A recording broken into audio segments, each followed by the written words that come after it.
하나님 나라의 기초는 믿음입니다. 하나님 나라의 기초는 믿음입니다. 우리 어릴 때부터 이성과 합리적 논리적인 상식을 추구하도록 교육을 받고 훈련을 받아왔습니다. 그래서 그런 것에 우리는 익숙합니다. 하지만 그런 것으로 하나님의 나라를 이해하려고 하면 갈등과 고민이 따라옵니다. 구원은 세상 법칙과 세상 방법에 있지 않습니다. 세상의 원리에 따라 구원이 만들어지지 않기 때문입니다.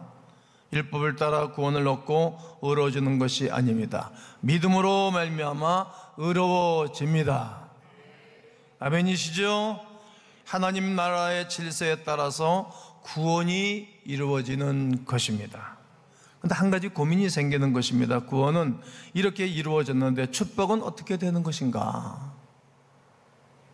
우리가 구원을 받고 영원한 생명을 얻는 것도 아주 중요하게 생각하지만 이 땅에 사는 날 동안에 많은 사람들이 큰 축복을 받는 게 더 관심이 있을 거예요.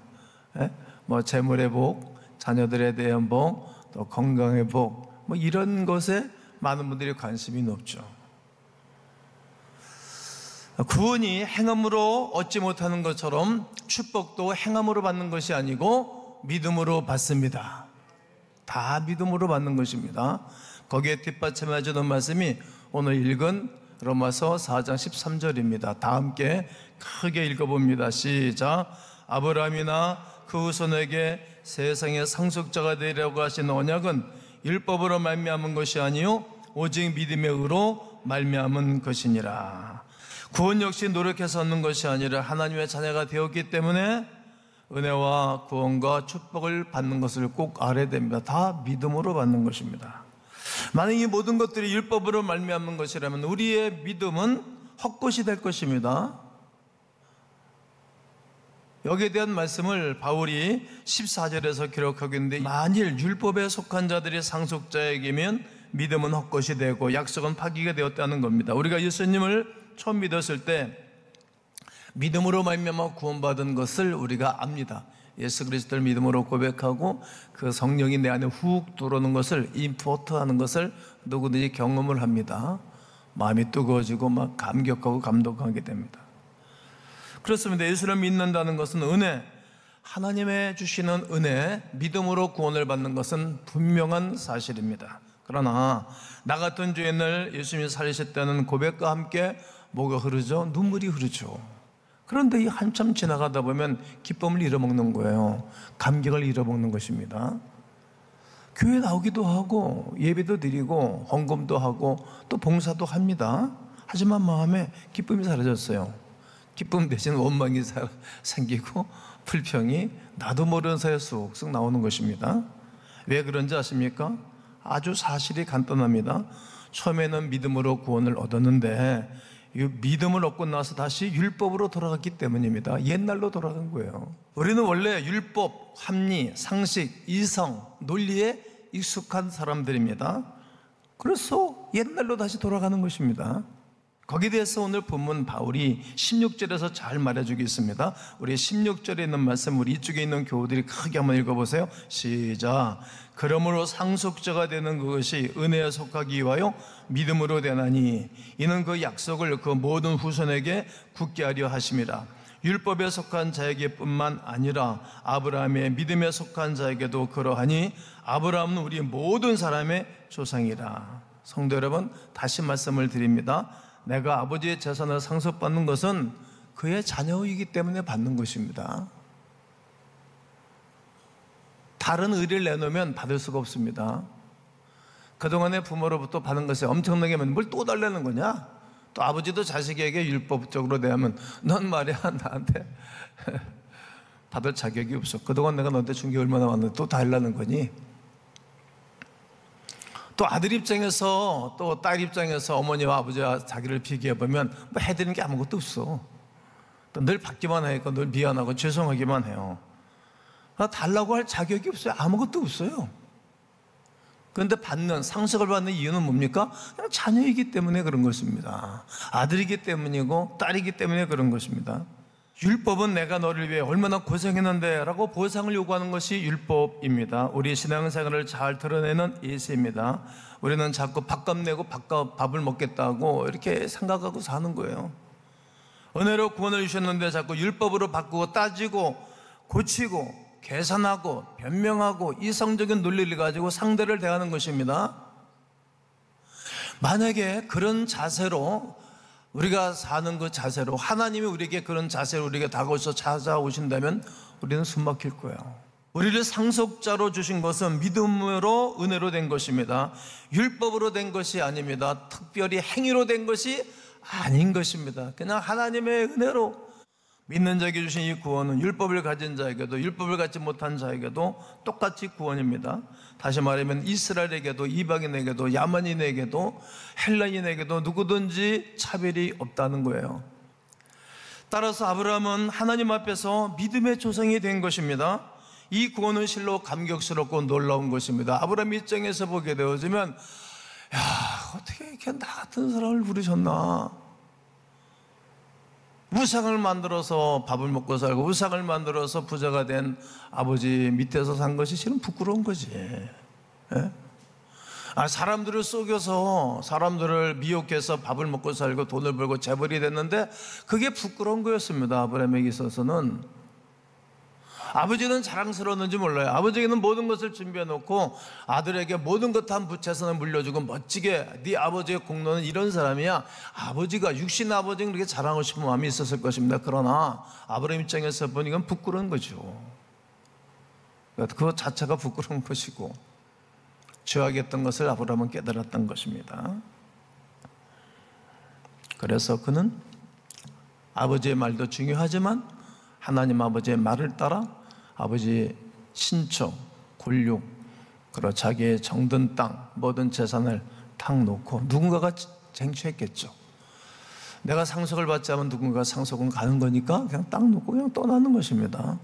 우리가 살아가는 세상의 법칙과 진리서로는 전혀 상상할 수 없는 개념이기 때문에 그런 것입니다. 그래서 우리는 다시 세상의 개념으로 돌아가기가 쉽습니다. 이것은 하나의 큰 위기입니다. 영적인 위기입니다.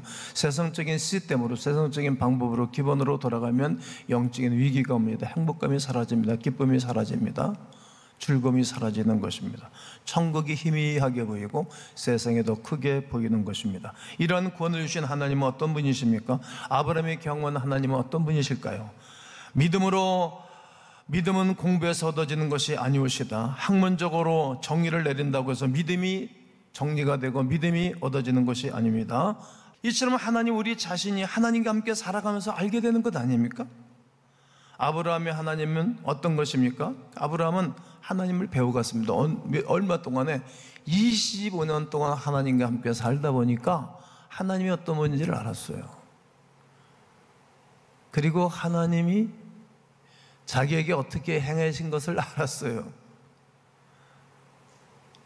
그러면서 살아보니까 이것이 믿음이구나, 이것이 하나님이시구나, 이 위대한 사실을 아브라함이 알았던 것입니다. 아무리 이것을 지식으로 말한다 할지라도 지식으로 설명할 방법이 없는 것입니다. 여러분 대를 물려가면서 하나님 미시냐 믿어왔고 섬겨왔잖아요. 이게 하나님 어떤 분인지 이러면 설명할 수 있을 거예요. 제가 이 하나님을 믿은 지 이제 46년이 됐거든요. 40년 때는 어영부영 노라리 하면서 하나님 믿은 게 아니었어요, 저는요.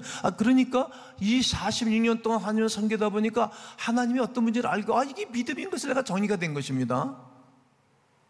하나님이 내치지 않았어요. 하나님이 나를 모른 척 하지 않으셨어요. 하나님이 나를 무시한 적이 없으세요. 하나님이 나를 못 본 척 한 적이 없으세요. 사람들은 못 본 척하고 사람들은 시집이 뚝따고 나의 말을 듣지도 않고 그런 사람들이 있지만 하나님은 그런 분이 아니었다는 거예요. 홍해를 건너보지 않은 사람은 믿음이 무엇인지 모릅니다. 아무리 지식으로 홍해를 건너봤다 할지라도 직접 건너봐야 아는 것입니다. 이처럼 오늘 성경 본문은 16절에서 아브라함이 믿음의 모든 사람의 조상이라고 지칭했고 17절에 믿음의 조상, 18절에는 많은 믿음의 조상이라고 정리한 것입니다. 이 세 구절에 나온 공통점은 아브라함이 모든 민족의 조상이다, 이렇게 정리를 해주는 것입니다. 믿음의 조상, 그 전에는 믿음이 없었다는 것입니다. 믿음이 없는 가정에서 그를 하나님 불어낸 것입니다. 그 사람이 처음으로 믿음의 시작이라는 것입니다. 그 사람이 여러분이 예수 그리스도를 처음으로 믿었다면 여러분의 가문에, 여러분의 집안에 여러분의 믿음의 조상이 되는 것입니다. 여러분들의 하나님은 어떤 분이십니까? 어떤 하나님을 경험하셨죠? 평범할 때 하나님이 경험되지 않습니다. 마치 부모의 사랑과도 같은 것입니다. 위기에 처했을 때 부모의 사랑을 알 수 있는 것입니다. 평범한 때, 우리가 잘못했을 때 때로는 야단도 치고 어떤 때는 음심할 때도 있었지만, 정말 자녀가 어려울 때, 정말 우리가 힘들 때는 부모가 손 펄쩍 끼고 가만히 있지 않습니다. 반드시 돕습니다. 나의 어머니가 그랬고 나의 아버지가 그랬습니다. 여러분의 아버지가 그랬고 여러분의 어머니가 그랬습니다. 하나님이 그렇듯 우리가 쉽게 됐고 힘들었을 때마다 찾아오시는 하나님이신 줄로 믿습니다. 오늘 여러분과 나의 아픈 이야기, 힘든 이야기, 고통스러운 이야기, 번민스러운 이야기, 해결되지 않는 이야기, 아직까지 결제되지 않은 많은 일들이 그리스도 예수의 이름으로 해결되고 결제되기를 주의 이름으로 축원합니다. 그렇게 될 것입니다. 여러분, 우리가 부모들을 얼마나 속삭였는지 몰라요. 그렇지만 오늘 우리가 기성세대가 되어서 자녀를 낳고 기르고 성숙했어요. 이처럼 여러분들의 자녀들을 향해서 믿어주는 거예요. 내가 변한 것처럼 우리 아이들도 변할 것을 믿는 거예요. 그것이 어떤 신앙입니까? 죽은 자를 살리시며 없는 것이 있는 것 같이 부르신 하나님을 아브라함은 25년 차를 지나가면서 깨달은 것입니다. 그 첫 번째가 죽은 자를 살리신 하나님으로 믿는 것입니다. 죽은 자를 살리신 하나님은 사라가 태가 없는데도, 오늘 성경 본문은 태가 없는데도 이렇게 본문을 기록하고 있어요. 태가 있긴 있는데 말라붙은 거지, 없어진 것처럼 돼버렸어요. 그것을 보고 죽은 자를 살리시는 하나님을 알게 되고 보게 된 것입니다. 이삭을 제물로 드릴 때도 백세가 된 자기 아들의 심장을 칼로 찔러서 번제로 드리려고 했습니다. 그때 하나님은 천사를 보내서 그 아이에게 손을 대지 말라. 한번 따라해 보실까요? 그 아이에게 손을 대지 말라. 그 말씀이 창세기 22장 12절에 있는데 온 성도님들이 같이 한번 읽겠습니다. 시작. 사자가 이르시되 그 아이에게 네 손을 대지 말라. 그에게 아무 일도 하지 말라. 네가 내 아들 내 독자까지도 내게 아끼지 아니하였으니 내가 이제야 네가 하나님을 경외하는 줄을 아노라. 네 독자까지도 내게 아끼지 아니하였으니 나는 이제 네가 나를 네 믿음을 내가 보았다. 이것이 믿음입니다. 온몸에 전율이 느껴지지 않습니까? 믿음은 이렇게 전율을 느끼는 것입니다. 나도 스스로 믿음의 전율을 느끼고 나를 바라보고 있는 사람도 전율을 느껴야 되는 것이거든요. 지난주 철예배 시간에 여러분 소원이 이루어지면 생명나무라 이런 설교를 결론을 지었잖아요. 생명나무, 나무는 사람입니다. 사람. 소원이 이루어진 사람은 자기가 일단 살아나고 옆에 있는 사람이 살아나는 거예요. 왜? 나무에게는 열매가 있잖아요. 열매를 계속 주는 거예요. 흘려보내는 거예요. 당신도 흘려보내고 당신도 흘려보내고. 어디를 가나 생명나무 같은 사람들이 있어요. 그러나 어디를 가나 가시나무 같은 사람이 있어요. 도대체 줄 줄을 몰라. 매일 칼질만 해가, 내일 찌르기만 해, 늘 기분 나쁘게 해. 도대체 영양가가 없는 사람들이 많이 있어요. 있지요. 그런데 소원이 이루어지면 그 사람의 생명나무라는 거예요. 아브라함이 이제 생명나무로 가는 거예요. 다윗이 생명나무가 된 거예요. 솔로몬이 생명나무가 된 거예요. 모세가 생명나무가 된 것이고, 여호수아가 생명나무가 된 것이고, 이 김동희 목사가 생명나무가 되는 것입니다. 가는 곳마다 사람들을 살려내는 생명나무가 되는 것입니다. 죽은 태가 살아난 거예요. 이제 이 사람이 생명나무인 거예요. 아브라함이 생명나무인 거예요. 지금 그가 이 땅에 살다가 이미 간 사람이고 하늘나라에 가 있는데, 지금 나는 그 생명나무는 아브라함을 들어가면서 설명하면서 우리가 믿음을 설명하고 있다는 거죠. 이게 생명나무인 거예요. 생명나무. 오늘 4장 10절 하반절에 보면 죽은 자를 살리시며 없는 것을 있게 하신 하나님으로 부르셨다는 거예요. 히브리서 11장 1절에 믿음은 바라는 것들의 실상이요 보지 못하는 것들의 증거라고 분명히 믿음장에서 바울은 기록하고 있습니다. 우리가 믿음이 있다면 무엇이 그 증거일까요? 상식적으로 아는 것, 계산적인 것, 누가 봐도 다 이해할 수 있는 것들이 무슨 믿음입니까? 그건 믿음이 아닙니다. 그게 무슨 믿음입니까? 그것은 상식입니다. 지식일 수도 있습니다. 이 상식을 가지고 자꾸만 믿음이라고 고집피는 거예요. 이것은 착각입니다. 우리는 믿음으로 모든 세계가 하나님의 말씀으로 지어준 줄을 믿는 것입니다. 여러분, 보이지 않는 영원한 세계가 큰 거예요. 보이지 아니하시는 하나님이 크시고 보이지 않는 영원한 천국의 큰 세계가 여러분들에게 있습니다. 지금 누리고 사는 그 세계가 큰 것입니까? 앞으로 하나님 주실 그 세계가 큰 것입니까? 미래를 위해서 사는 사람들 아닙니까? 성경은 그렇게 말하는 것입니다. 세상 사람들은 아무것도 보지 못하지만 믿음의 사람들은 무엇인가를 보는 것입니다. 그것을 가리켜 비전이라고 말합니다.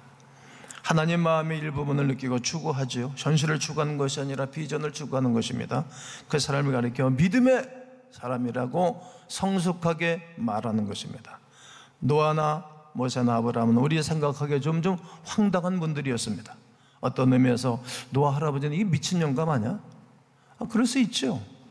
우리는 이미 노아의 일생을 성경을 통해서 알아봤고 들어봤고 봐왔기 때문에 다 스토리가 머릿속에 있어서 상관이 없지만, 노아라는 영감님이 오늘 이 세대에 살고 있다면 여러분 미친 영감이지. 여러분들이 한번 미친 영감이라는 말을 들을 수 있을 거예요.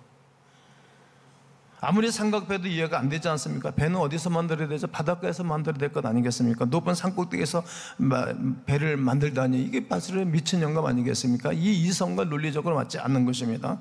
그것도 하루 이틀도 아니고 1년, 2년도 아니고 120년 동안 노아가 방주를 만들었습니다. 평생토록. 그는 그때는 나이를 많이 오래 살던 때였으니까 말이죠. 누구도 와, 당신은 훌륭한 사람입니다. 와, 당신은 놀라운 분입니다. 당신은 믿음의 왕 같은 사람입니다. 이렇게 칭찬해 준 사람 하나도 없습니다. 노아의 아들들 3사람 이름이 기록하고 있지만 노아의 와이프 이름은 기록하지 않습니다. 노아의 와이프가 달 도와주지 않았다는 거죠. 그렇지 않겠습니까? 가정사는 돌보지 않고 날마다 배만 지는다고 하니 산꼭대기에서 말도 안 되는 이야기를, 그러니까 황당한 얘기를 하니까 어쩔 수 없이 시집가서 그 사람과 한 몸이 돼서 살아서 그냥 같이 밥 먹고 살았지만 늘 그는 불판 있는 여자였다. 난 이렇게 정리를 해볼 수 있습니다. 그러나 그 사람의 그 믿음의 행위인 거예요. 그 믿음의 사람 아니겠습니까?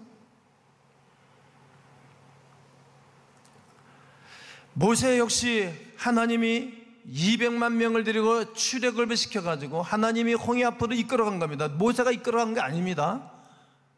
그런데 이 홍해 앞에 이르렀을 때 뒤에서 갑자기 하나님이 이 바로 왕의 마음을 흥분을 시켜가지고 격동을 시켜가지고 이스라엘 백성들을 추격하게 만드는 것입니다. 뭐 이럴 수도 없고 저럴 수도 없고 진퇴양난일 때 여러분, 하나님의 사람 모세가 기도하는 거예요. 기도할 때 홍해 바다가 갈라질 줄은 아무도 몰랐던 겁니다. 모세도 실은 몰랐던 겁니다. 하나님이 말씀하셨기 때문에 거기까지 이끌어가고, 하나님이 말씀하셨기 때문에 뭐라고 기도하면 된다고 말씀하시기 때문에 그냥 양손을 들고 한쪽은 바다를 향해서 한쪽은 지팡이를 들고 그냥 기도한 것이나 바위 맞도록 기도한 것뿐입니다. 모세가 한 것은 그냥 기도한 것뿐이었어요. 더도 아니고 덜도 아니고 한 것이 없습니다. 홍해 앞에 가지 않았더라면 홍해가 갈라지지 않았을 것입니다. 홍해 앞에 섰기 때문에 홍해가 갈라지는 영광을 본 것입니다. 그것이 그들의 믿음의 근거가 되는 것입니다. 이 모든 것이 이스라엘 사람들에게 믿음의 도전이었다는 사실입니다. 이런 사람들 가리켜 믿음의 사람, 믿음의 조상이라고 말하는 것입니다. 아버지는 좀 이렇게 기도응답을 받고 하나님의 역사하심이 있어야 아들들에게 할 말이 있는 것 아닙니까? 딸들에게 할 말이 있는 것 아닙니까? 야, 네 애비가 이런 사람이 있는데 말이야, 하나님이 이렇게 역사하셨어. 그러니까 하나님은 살아계셔. 너희 하나님이 되기를 원해. 네 아버지의 하나님이 아니라 너희 아버지가 하나님이 되기를 원하고, 네 아들의 하나님이 되기를 원하고, 네 손자 하나님이 되기를 원한다라고 분명하게 믿음에 대해서 계승하고 믿음을 심어줘야 할 줄로 믿습니다. 이런 대가를 치르지 않는 사람은 믿음의 사람이라고 말할 수 없는 거예요. 그러니까 믿음의 사람은 늘 도전하고 창조적 사고방식을 가지고 살아가는 사람들입니다. 로마서 4장 19절과 22절 오늘 말씀을 또 한번 읽겠습니다. 다 함께 읽겠습니다. 시작. 그가 백선화되어 자기 몸이 죽은 것 같고 살의 태가 죽은 것 같음을 알고도 믿음이 약해지지 아니하고 믿음이 없어 하나님의 약속을 의심하지 않고 믿음으로 견고해져서 하나님께 영광을 돌리며 약속하신 것을 또한 능히 이루실 줄을 확신하셨으니 그러므로 그것이 그에게 의로 여겨졌느니라. 성경을 주의 깊게 읽어보십시오. 100세가 된 아브라함의 나이, 사라는 아이를 생산한 능력을 다 잃어버렸어요. 그런데 중요한 구절이 있습니다. 죽은 것 같음을 알고도, 죽은 것 같음을 알고도, 우리가 어려움을 당한 것을 알면서도 이게 의사는 너는 이제 틀렸다고 말하는 것을 알고도, 야, 당신은 이제 죽을 거라는 말을 듣는 것을 알고도, 훌륭한 최고의 권위자의 말은 사람들이 더 잘 믿죠. 하나님 말씀은 잘 안 믿어도 병원 원장 말은 잘 믿고 의사 말은 잘 믿죠. 그걸 알고도, 죽은 것 같음을 알고도 믿음이 약해지지 않았다는 거예요. 이것이 믿음인 것입니다.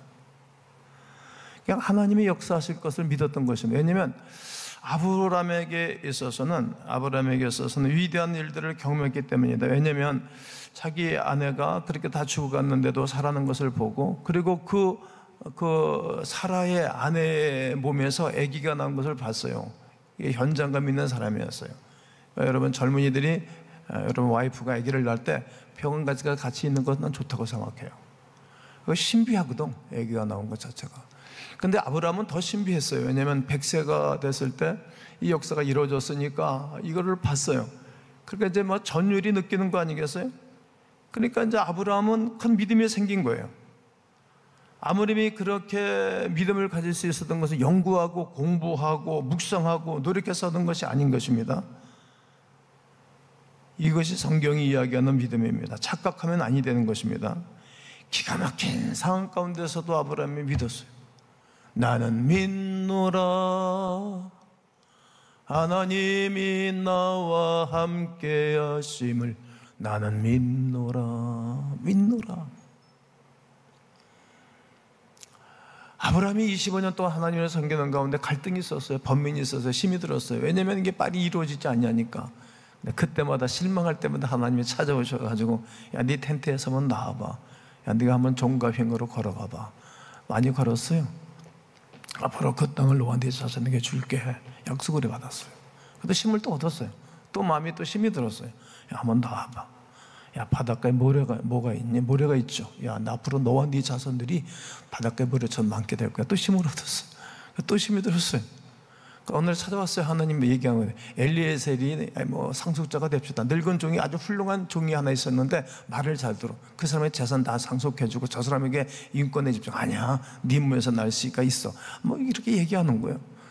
이제 아브라함의 아내 사라도 피 거고 웃었어요. 너 왜 웃냐? 아니, 나 안 웃었다고 오리발 내밀었어요. 그리고 또 가셨어요. 오늘 또 힘들어하는 거예요. 다 힘들어하는 거예요. 그런 가운데 또 하나님이 한번 나와봐. 텐트에서 살았으니까, 야, 하늘에 뭐가 보이니? 별이 보여. 하늘에 별. 야, 하늘에 별 네가 숫자를 셀 수 있겠니? 셀 수 없어요. 어떻게 세겠어요? 그랬더니, 야, 앞으로 너와 네 자녀들이 후손들이 하늘의 별처럼 많아질 거라고 또 용기를 주셨어요.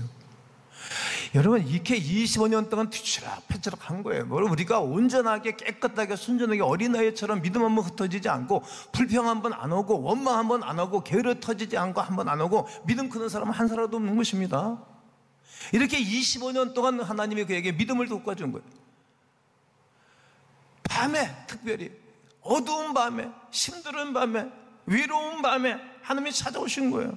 그러니까 밤에 하늘을 쳐다보니까 별이 보였죠. 이런 경험을 통해서 아브라함은 말씀하신 하나님이 믿어진 거였어요. 말씀하신 하나님이 믿어지시고, 그리고 인생의 의문이 다 풀리고 하나님 없이는 살아갈 수 없다는 것을 아브라함은 알게 됐어요. 믿음이라는 이 약속을 얻는 것입니다.